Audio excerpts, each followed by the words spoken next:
Hey guys, we're in Mark 12. We're in the last week of Jesus' life. And after Jesus had cleansed the temple, it seems like things really started amping up with the religious leaders and their attacks on him.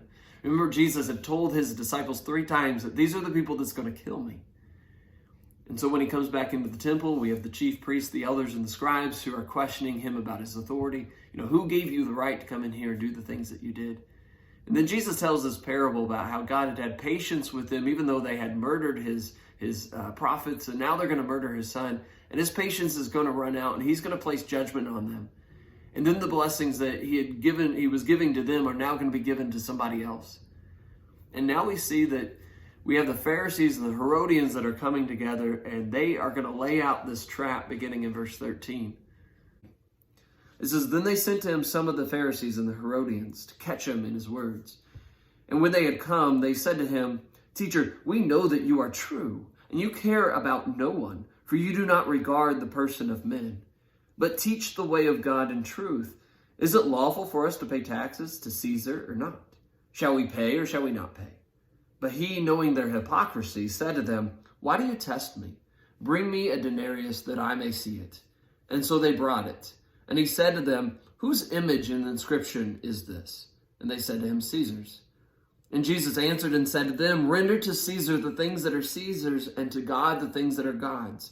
And they marveled at him." Before we get to the question, look at this buttering up and the sucking up section. They basically say, "We know you only care about the truth. You're not going to change your answer for anybody, even despite the consequences. You just tell us like it is, right, Jesus?" They're trying to feed into his ego, trying to get him to be puffed up and become careless and reckless with his answers so that they can use it against him.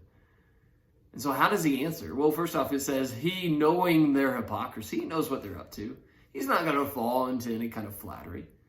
So what's his answer? Well, he doesn't answer yet. He says, "Bring me a denarius." And so they're going to bring it to him. They're still hoping he's going to answer because they're going to use his answer against him.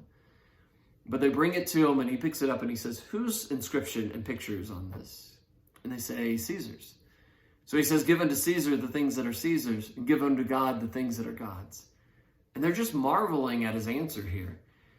Because there's a couple lessons that we can learn. Number one, because we live in this country, we enjoy the blessings of this country. We have a responsibility as Christians to pay taxes. But number two, whose image are we created in? And whose name do we wear? And because of that, we have a responsibility.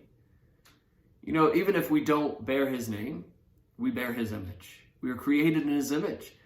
And we have a responsibility to give to God ourselves because we're his. He's our creator and we're his creation. And we're to live for him. What's some challenging lessons for us in a short little illustration about a coin? And Jesus is teaching here.